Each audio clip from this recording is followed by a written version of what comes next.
We welcome this morning Sally Eagle and Dan Mead, the talented photographers whose work you can see in the gallery behind you. They won international awards for their photography in 2008 and 2009. He and Sally began taking photographs on personal travels, as many of us do, but unlike many of us, they studied with some of the best photographers in the country and have gone on to exhibit in schools and communities in the Northeast U.S. We are pleased to welcome them this morning. Great thing for us, I think, is that travel and photography are really two parts of the same thing. It means that you're curious. If you want to travel, you're curious. If you want to take pictures, you're curious. What has happened over the years for Dan and me is that the more we've traveled, the more we've taken pictures, two things have happened. We've become much better travelers, and we've become much better photographers. And it's really this combination of one encouraging the other that really allows you to spend time where you are, to really get involved with where you are, and to really come to appreciate not only what you're seeing, but also the results of what you actually take as final images. You become better at both. And then the second thing that really happens is that photographers are trying to educate. The idea of being able to educate people about the world around us is really, really fulfilling.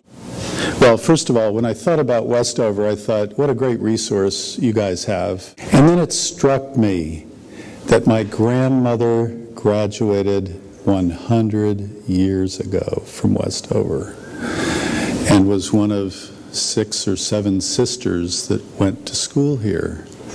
And so it sort of sank into me as time went by, what a nice serendipitous thing for us to be able to share our vision of what we've seen of the world with all of you.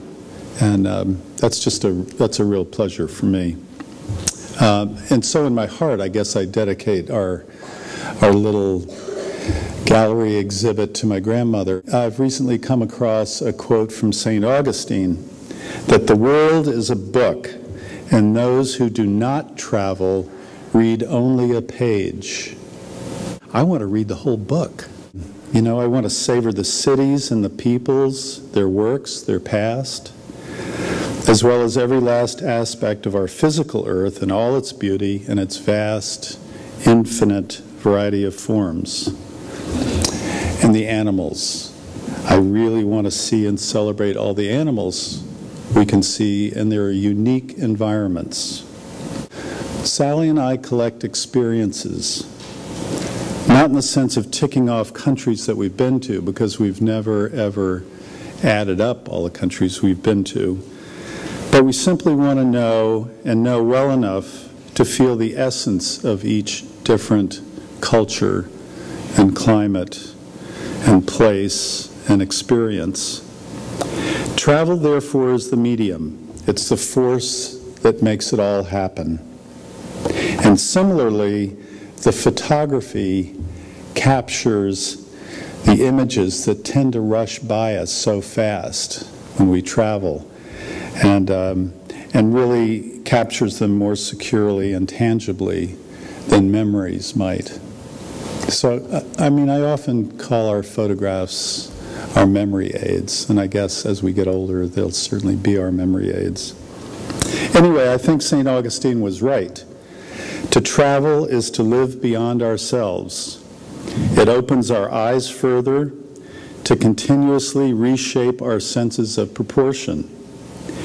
And in each act of going forth, feeling the uncertainties that well up as well as forces to let go, lies much of the growth, the freshness, the exhilaration, and the appreciation of life. And of course, we often wonder how sustainable or impermanent what we see in our experiences will be. So think of the choices you have ahead of you.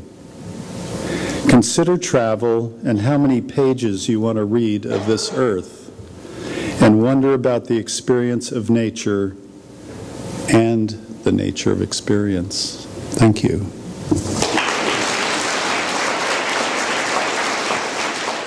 What kind of cameras? Canon, all digital. Do you all have a favorite country?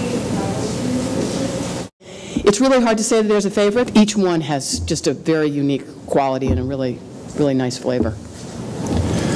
Bhutan is my favorite.